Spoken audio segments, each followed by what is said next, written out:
Assalamualaikum warahmatullahi wabarakatuh. Perkenalkan, nama saya Nurul Azizah dari Program Studi Teknologi Hasil Pertanian.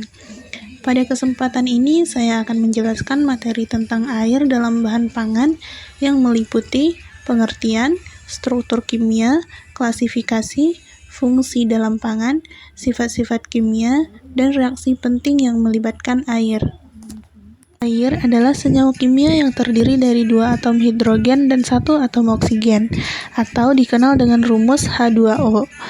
Air ini merupakan komponen utama dalam bahan pangan dan jumlahnya dapat mencapai 70 hingga 90% dalam beberapa produk seperti buah dan sayuran.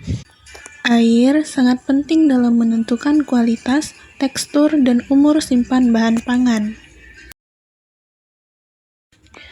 Molekul air memiliki bentuk struktur V dengan sudut ikatan 104,5 derajat. Air bersifat polar karena adanya perbedaan keelektronegatifan antar hidrogen dan oksigen. Sifat ini membuat air mampu membentuk ikatan hidrogen antar molekul, sehingga air dapat melarutkan banyak zat dalam pangan seperti gula, garam, dan vitamin. Klasifikasi air dalam bahan pangan dibagi menjadi 2 jenis, yaitu air bebas dan air terikat. Air bebas adalah air yang tidak terikat kuat dengan komponen makanan, mudah menguap, dan sangat mendukung pertumbuhan mikroorganisme serta reaksi kimia. Sedangkan air terikat adalah air yang berikatan kuat dengan protein atau karbohidrat dalam bahan pangan. Air jenis ini tidak mudah diuapkan dan tidak tersedia untuk mikroba.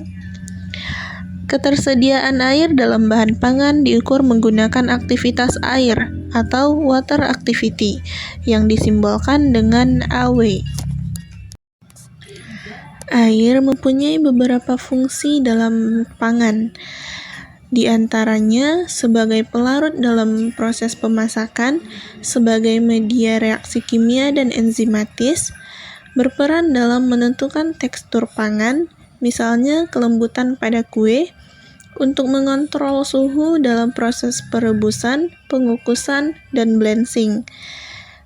Berperan dalam transportasi zat gizi selama pengolahan pangan, mempengaruhi daya simpan bahan pangan melalui nilai aktivitas air.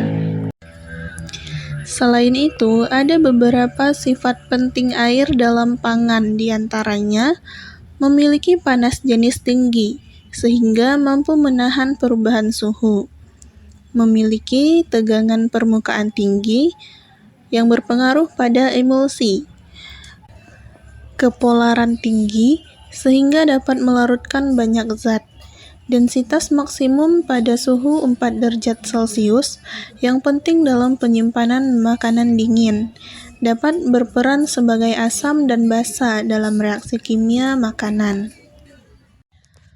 Air berperan dalam beberapa reaksi pangan, seperti hidrolisis, yaitu pemecahan molekul besar menjadi kecil, misalnya hidrolisis pati menjadi maltosa. Yang kedua, reaksi Maillard, yaitu kadar air mempengaruhi pembentukan warna coklat pada roti panggang. Yang ketiga, denaturasi protein, yaitu air membantu perubahan struktur protein saat pemanasan. Lalu yang keempat, fermentasi, yaitu proses pembentukan tape, tempe, dan yogurt yang membutuhkan air. Kesimpulannya, air tidak hanya sebagai pelengkap dalam pangan, tetapi memiliki peran yang sangat penting terhadap struktur, kualitas, cita rasa, tekstur, serta daya simpan bahan pangan. Oleh karena itu, pengendalian kadar air dan aktivitas air menjadi faktor kunci dalam teknologi pangan.